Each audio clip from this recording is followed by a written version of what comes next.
Mi hijo me pidió que fuera a ver su obra escolar. Estaba tan emocionado que incluso me pidió que me sentara en primera fila. Pero cuando salió al escenario, me imitó frente a todos, como el papá fracasado que no hace nada bien. Todos rieron. Yo no. Me fui antes del segundo acto. Al día siguiente, me dejó una nota en la puerta. No esperaba que yo. Nunca pensé que mi hijo de 10 años me rompería el corazón en un teatro escolar lleno de padres que no me conocían. Mi nombre es Miguel y trabajo como mecánico de día y conductor de Uber de noche. No es glamoroso, pero me permite pagar el apartamento pequeño que conseguí después del divorcio hace 6 meses. Un lugar que preparé especialmente para cuando Tomás viene a quedarse conmigo los fines de semana. Tomás es mi mundo. Desde que nació he sido ese tipo de papá que se levanta temprano los sábados para hacer panqueques con formas raras que lo hagan reír. El tipo que se sienta en el suelo a jugar videojuegos, aunque me duela la espalda después de estar agachado bajo un capó todo el día. El que se queda despierto ayudándolo con matemáticas cuando en realidad yo mismo batallo con las fracciones. Después del divorcio traté de mantener todo igual. Nuestros rituales sagrados siguieron: desayunos de sábado, tardes de videojuegos, esas conversaciones largas donde él me cuenta sobre el niño que lo molesta en la escuela o sobre cómo quiere ser paleontólogo cuando crezca. Me cuesta el doble de trabajo mantener estas tradiciones ahora que vivo solo y tengo que pagar 2 rentas. Bat vale cada peso extra en gasolina y cada hora menos de sueño. La custodia dice que es compartida, pero la realidad es que Tomás vive con su mamá durante la semana y conmigo los fines de semana. Está bien. Entiendo que necesita estabilidad escolar. Lo que me mata es cuando llega los viernes y veo cómo ha crecido en esos 5 días que no estuve ahí. Cómo habla diferente. Cómo a veces me mira como si fuera un extraño. Pero esa tarde de martes, cuando sonó mi teléfono mientras estaba cambiando aceite a un Toyota, escuchar su voz tan emocionada me hizo sonreír por primera vez en semanas. Papá, tienes que venir a mi obra de teatro, es súper importante para mí. Su voz sonaba diferente. Más animada de lo que había estado en meses. Casi podía verlo saltando del otro lado del teléfono. Claro que voy, hijo. ¿Cuándo es? Este jueves a las 7. Pero papá, escúchame bien, tienes que sentarte en primera fila. Es súper importante que me veas bien desde ahí. Prométeme que te vas a sentar adelante. Te lo prometo, Tomás. Estaré en primera fila. Y papá, se supone que es sorpresa, pero estoy haciendo algo especial en la obra. Algo que tiene que ver contigo. ¿Conmigo? Sí, pero no puedo decirte qué es. Solo tienes que estar ahí temprano para conseguir buen lugar. Después de colgar me quedé parado junto al Toyota con una sonrisa tan grande que Carlos, mi compañero de trabajo, me preguntó si había ganado la lotería. Le expliqué sobre la obra y él se rió. Tu hijo te tiene bien entrenado, Miguel. Pero se notaba que estaba contento por mí. Pedí el día jueves en el taller y cancelé 3 viajes de Uber de esa noche. Dinero que necesitaba, pero que valía la pena perder si significaba estar presente para mi hijo. Me arreglé como si fuera a una cita. Camisa planchada, pantalones de vestir que uso solo para ocasiones especiales, hasta me puse loción. Compré un ramo pequeño de flores en el puesto de la esquina. Nada ostentoso, solo unas margaritas blancas que sabía que le gustarían. Llegué al teatro de la escuela 40 minutos antes. Quería asegurarme de conseguir el mejor lugar de la primera fila como le había prometido. El auditorio se veía diferente de como lo recordaba de mis propios años escolares. Más moderno, con luces profesionales y asientos acolchonados. Mientras esperaba, otros padres fueron llegando. Familias completas. Papás con trajes caros, mamás con bolsas de diseñador, hermanos menores corriendo por los pasillos. Me sentí un poco fuera de lugar, pero no me importó. Estaba ahí por Tomás. Vi a Sandra, mi exesposa, llegar con su novio nuevo. Se sentaron hasta atrás. Ella me saludó con un movimiento de cabeza frío y yo hice lo mismo. Mejor mantener la distancia. No quería drama en el día especial de nuestro hijo. Las luces se atenuaron y mi corazón empezó a latir más rápido. En cualquier momento vería a Tomás en el escenario, haciendo algo especial relacionado conmigo. Mi mente se llenó de posibilidades. Tal vez había escrito algo sobre nuestros sábados de panqueques. O sobre cómo trabajamos juntos en su proyecto de ciencias. Mi pecho se hinchó de orgullo anticipado. Las primeras escenas transcurrieron normalmente. Niños de diferentes grados interpretando pequeños sketches sobre familias, trabajos, sueños. Yo aplaudé cortésmente, pero mi atención estaba enfocada en buscar a Tomás entre bambalinas. Finalmente lo vi esperando su turno en el lado izquierdo del escenario. Damas y caballeros, ahora los estudiantes de 5º grado nos presentarán retratos de familia. Mi hijo salió al escenario. Pero no era mi hijo. Era una versión cruel y exagerada de mí mismo. Tomás caminaba encorvado, arrastrando los pies, con los hombros caídos hacia adelante. Exactamente como yo camino cuando llego del trabajo después de estar agachado bajo capós de autos todo el día. Llevaba una gorra de béisbol vieja y una camisa manchada. Se paró en el centro del escenario y habló con una voz derrotada que me heló la sangre. No puedo más. Todo me sale mal. La audiencia se rió. Yo no. Tomás se rascó la cabeza de la manera exacta en que yo lo hago cuando estoy confundido o abrumado. Un gesto que pensé que solo Sandra había notado durante nuestros años de matrimonio. Después fingió contar monedas invisibles en sus manos. A ver si me alcanza para pagar la luz este mes. Más risas de la audiencia. Miré alrededor y algunos padres me estaban mirando. Sus expresiones variaban entre diversión y lo que parecía compasión. Otros niños salieron al escenario y rodearon a Tomás. Uno de ellos gritó: «Ese es el papá que nunca hace nada bien». Mi hijo asintió tristemente y respondió: «Sí, soy el papá que siempre está cansado y nunca tiene dinero para nada divertido». El calor me subió por el cuello. Mis manos empezaron a sudar. Cada palabra, cada gesto, cada inflexión de voz era una imitación perfecta de mis momentos más vulnerables. Cosas que yo decía en casa cuando pensaba que nadie más estaba escuchando. Frases que susurraba cuando contaba billetes para ver si me alcanzaba para el fin de semana con Tomás. Reconocí mis propias expresiones de frustración reflejadas en la cara de mi hijo de 10 años. La manera en que me paso la mano por la cara cuando estoy abrumado. Como suspiro cuando reviso el saldo de mi cuenta bancaria. Todo era yo. Pero visto a través de una lente que me hacía ver patético. La audiencia aplaudió cuando terminó la actuación de Tomás. Él sonrió y buscó mi cara entre el público. Cuando nuestros ojos se encontraron me saludó con la mano, esperando mi aprobación. No pude dársela. Me levanté durante los aplausos y caminé hacia la salida. Mis piernas se sentían como gelatina, pero logré mantener la compostura hasta llegar al pasillo. Una vez afuera del auditorio dejé que las lágrimas que había estado conteniendo corrieran por mis mejillas. No esperé el segundo acto. Caminé hasta mi auto en el estacionamiento bajo las luces amarillas de sodio, con el sonido de más aplausos llegando desde adentro del edificio. Me senté en el asiento del conductor y lloré como no había llorado desde el día que Sandra me pidió el divorcio. Mi propio hijo me había convertido en una caricatura de fracaso frente a toda la comunidad escolar. Y lo peor de todo era que cada palabra que había dicho en ese escenario era verdad. Esa noche no dormí. Me quedé despierto en mi sofá barato mirando el techo con manchas de humedad, reproduciendo cada segundo de la humillación una y otra vez.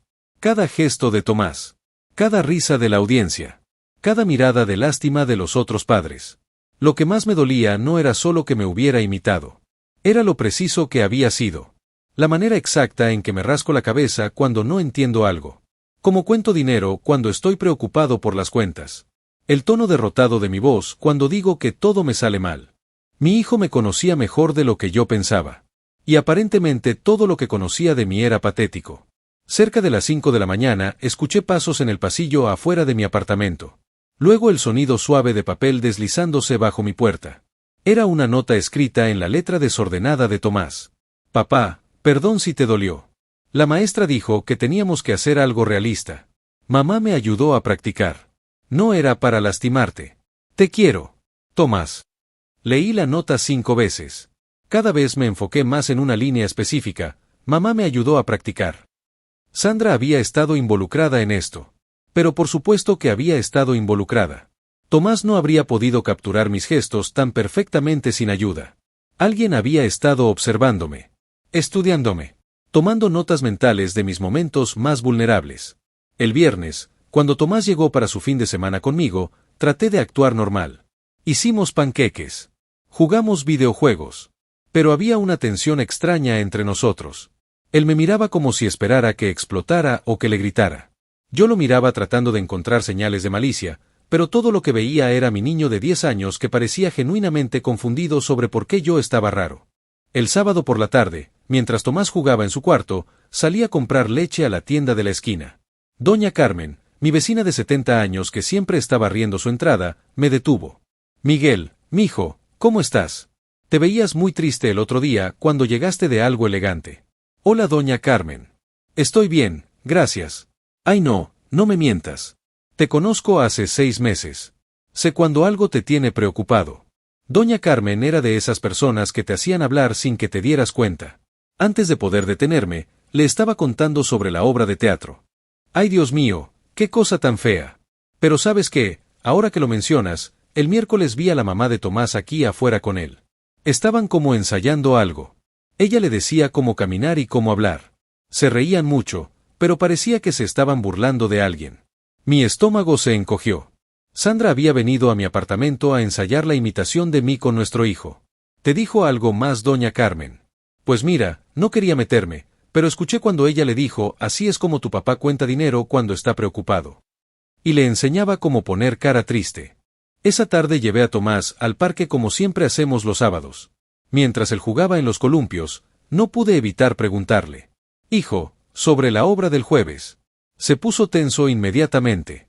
Lo siento, papá. Ya te pedí perdón. No es eso. Solo tengo curiosidad. La maestra les dijo exactamente qué hacer. No exactamente. Teníamos que hacer algo sobre nuestras familias. Algo real. ¿Y cómo decidiste hacer eso específico sobre mí? Tomás se quedó callado por un momento, columpiándose más despacio. Bueno, mamá me ayudó. Ella sabía cómo hacerlo más real. ¿Qué quieres decir con más real? Pues, ella me enseñó exactamente cómo caminas cuando estás cansado. Y cómo hablas cuando cuentas dinero. Dijo que si lo hacía igual, sería como si fueras tú de verdad. Mi sangre se heló. Sandra no solo había ayudado. Había dirigido toda la actuación. Había observado mis gestos más íntimos y privados y se los había enseñado a nuestro hijo para humillarme públicamente. Tomás siguió hablando, inconsciente de la bomba que acababa de explotar en mi cabeza. Mamá decía que era importante que todos vieran cómo son las familias de verdad. No solo las partes bonitas. Durante el resto del fin de semana traté de actuar normal, pero mi mente estaba trabajando a toda velocidad. Empecé a recordar cosas. Conversaciones extrañas. Preguntas dirigidas que Tomás me había hecho en las últimas semanas. Papá, ¿cuánto cuestan las cosas en el supermercado? Papá, ¿por qué siempre te tocas la cabeza cuando no entiendes algo? Papá, ¿por qué suspiras tanto cuando miras tu teléfono? Preguntas que en su momento me parecieron curiosidad infantil normal. Ahora entendía que habían sido investigación dirigida. El domingo, mientras preparaba a Tomás para llevarlo de vuelta con su madre, él se olvidó su tableta en mi sofá. La descubrí después de que ya se había ido. Estaba a punto de llamar a Sandra para decirle que pasara por ella cuando la tableta hizo un sonido de notificación. En la pantalla apareció un mensaje. ¿Ya practicaste lo que hablamos para la próxima vez que veas a tu papá? Era de Sandra. Mi corazón empezó a latir tan fuerte que podía escucharlo en mis oídos. Abrí la conversación sin pensarlo 2 veces. El historial de mensajes entre Sandra y Tomás era una clase magistral en manipulación emocional. Sandra, recuerda, no le digas a tu papá que practicamos tanto. Sandra, es importante que todos vean cómo son las cosas realmente en casa de tu papá. Sandra, tu papá se va a poner triste, pero a veces los adultos necesitan escuchar la verdad. Sandra, si te pregunta de dónde sacaste las ideas, solo dile que la maestra quería algo real. Tomás, pero mamá, ¿y si papá se enoja conmigo? Sandra, no se va a enojar contigo, mi amor. Los papás nunca se enojan con sus hijos por decir la verdad. Había más. Semanas de mensajes. Sandra había estado preparando a Tomás para esa actuación durante un mes. Le había enseñado no solo mis gestos y expresiones, sino que había plantado ideas en su cabeza sobre mi vida. Sobre mis fracasos. Sobre mis limitaciones económicas. En los mensajes más recientes, después de la obra, Sandra le preguntaba cómo había reaccionado yo. Si me había visto llorar. Si había dicho algo sobre ella. La última conversación era de esa misma mañana del domingo. Sandra, tu papá te trató diferente este fin de semana. Tomás, estaba más callado.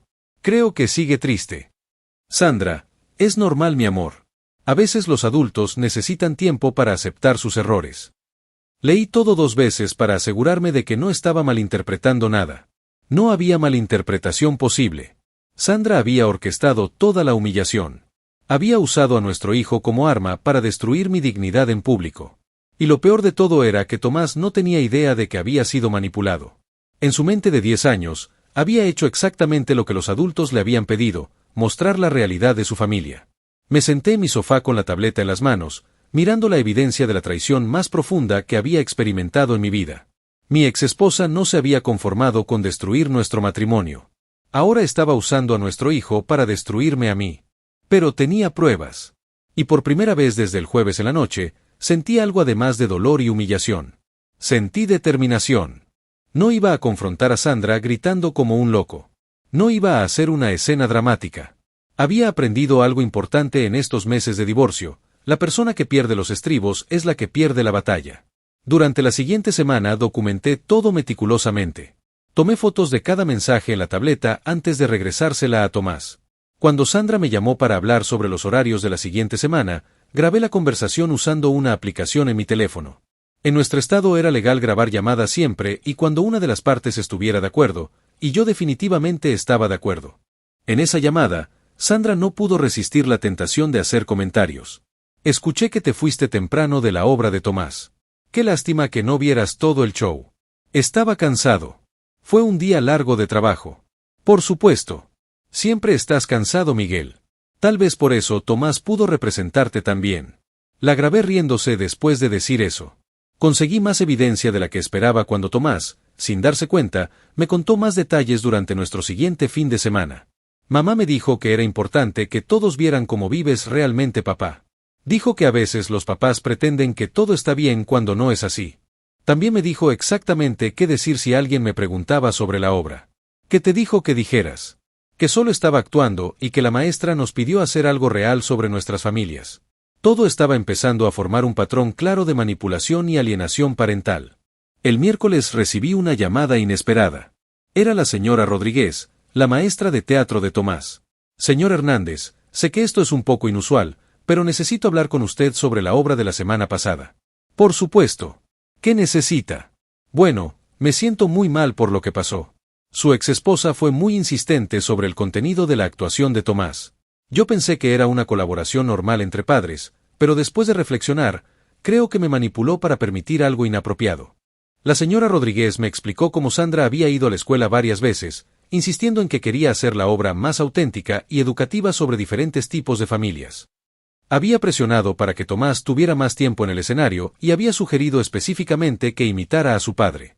Honestamente, señor Hernández, si hubiera sabido que era una representación tan específica y personal, nunca lo habría permitido. Pensé que era una caracterización general, no una imitación dirigida. La maestra se ofreció a escribir una declaración formal sobre cómo Sandra había presionado para incluir contenido inapropiado en una actividad escolar. El viernes por la mañana, después de dejar a Tomás en la escuela, me dirigí a las oficinas administrativas. Había solicitado una reunión con el consejero escolar, la directora y la coordinadora de padres de familia. No fui ahí como un padre enojado buscando venganza. Fui como un padre preocupado por el bienestar emocional de su hijo y queriendo establecer límites apropiados para futuras actividades escolares. Presenté toda mi evidencia de manera organizada y profesional. Los mensajes de texto mostrando la manipulación de Tomás. Las grabaciones de Sandra burlándose de la situación. La declaración de la señora Rodríguez sobre la presión inapropiada. No tuve que explicar mucho.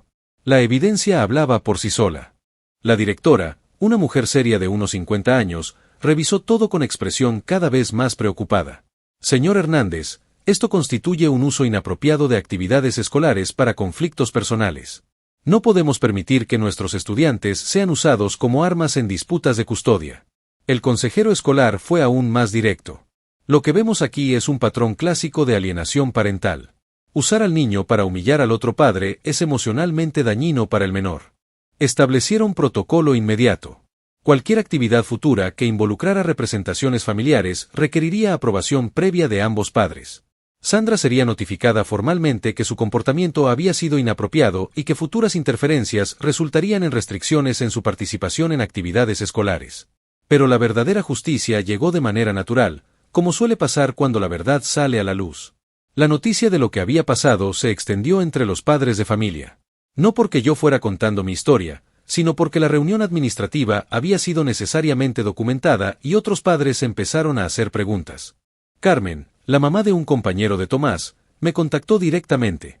Miguel, no sabía toda la historia detrás de la obra. Mi esposo y yo comentamos lo extraño que nos pareció en su momento. Nadie debe usar a los niños de esa manera. Resultó que Sandra había tenido comportamientos similares con otros padres en el pasado. Comentarios despectivos sobre familias monoparentales.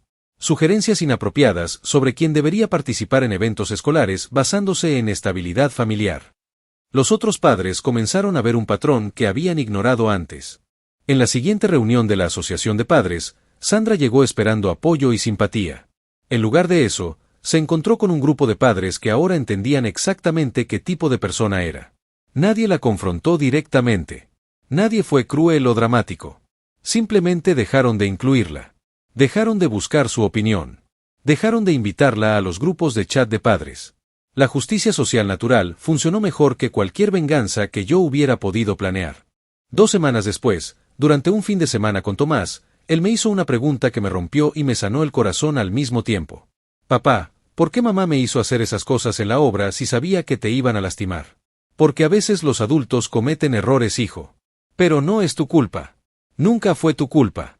Ya no quiero hacer cosas que te lastimen, papá. Y yo ya no voy a permitir que nadie te use para lastimar a otras personas, incluyéndome a mí.